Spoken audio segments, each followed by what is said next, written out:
The two-time WNBA MVP, A'ja Wilson, joined us here on SportsCenter. A'ja, I hope you could hear some of the stats we were just throwing at the audience coming off that game. You guys started 5-5 in the season, but you've won 5 straight now. What do you attribute to this recent run of success? Just trusting the process, but also our defensive end. I think we really settled down on the defensive end, and that's where we can really play our basketball. But sometimes you got to trust the process. Adversity hit us a little early, but I'm glad it did, so we can learn how to grind out wins because this league is way too good. Everything changed. And according to people around the team, the players themselves were shocked by one thing. I did not count on their basketball IQ being that high. That wasn't criticism. That was Cheryl Miller realizing this young FIBA roster might be far more dangerous than the league expected. For years, the Indiana Fever were stuck in survival mode. Losing seasons. Constant rebuilding. Questions everywhere. Suddenly, the conversation changed. Because Cheryl Miller doesn't coach like everybody else.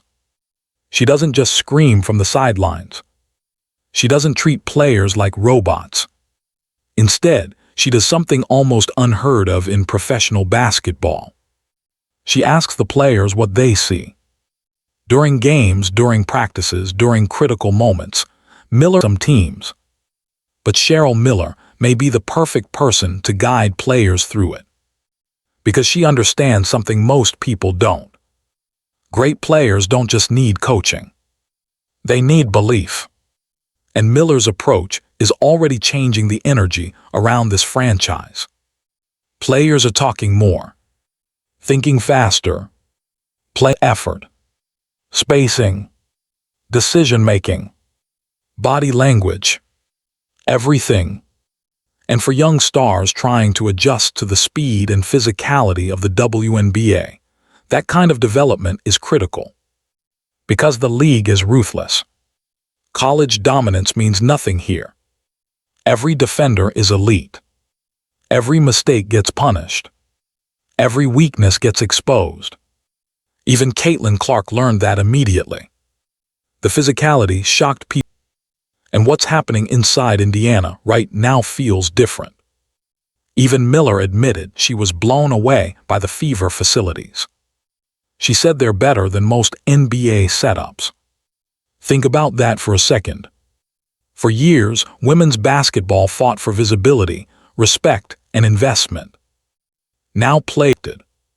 Because according to people around the organization, there's one thing happening inside the Fever locker room that outsiders still don't fully understand. The players are starting to believe. Not just in Caitlin Clark. Not just in the hype. But in each other. And that changes everything. See, rebuilding teams usually look fragile. One bad quarter. They collapse. One losing streak. Finger-pointing starts. One superstar gets frustrated. Chemistry disappears.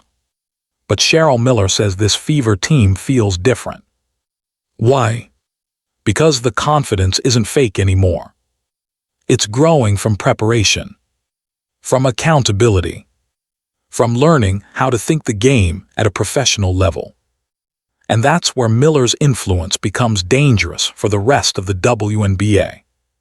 Because while fans are focused on highlights, she's focused on habits. The little things nobody notices on social media. Communication. Defensive rotations. Clock management. Spacing. Momentum control. The details that separate talented teams from championship teams. And according to people close to the team, Miller has been relentless about one specific issue. Emotional discipline. Because talent means nothing if emotions control the game. Young teams panic. Veteran teams adjust. That's the lesson Miller keeps drilling into this roster. Especially Disney. But Miller understands exactly what happens when young stars become cultural phenomena. The basketball pressure becomes mental pressure. And that's why she's so focused on protecting player confidence. Not by avoiding criticism, but by teaching players how to process it. That's why film sessions matter so much. Not to embarrass players, not to call people out, but to teach them how to respond intelligently instead of emotionally. Because when players stop fearing mistakes, they improve faster. And the Fever are already showing signs of that growth. You can see it in their body language. Earlier in the season, bad possessions visibly frustrated them. Now, there's more communication, more patience, more resilience. That doesn't happen accidentally. And Cheryl Miller sees something in Clark that critics sometimes ignore. Competitiveness. Not social media popularity. Not ticket sales. Competitiveness. The obsession to improve. The willingness to absorb coaching. The refusal to back down physically combines. Elite young talent. Elite facilities. National attention. And Cheryl Miller's leadership. The balance of power in the WNBA could eventually change. That's why this story matters beyond one season. This isn't just about wins and losses anymore. This is about whether the Indiana Fever can become the league's next powerhouse. And Cheryl Miller seems determined to make that happen. Not with shortcuts, not with empty motivation speeches, but by building smarter basketball players, smarter teams, smarter habits. Because in Miller's mind, championships aren't built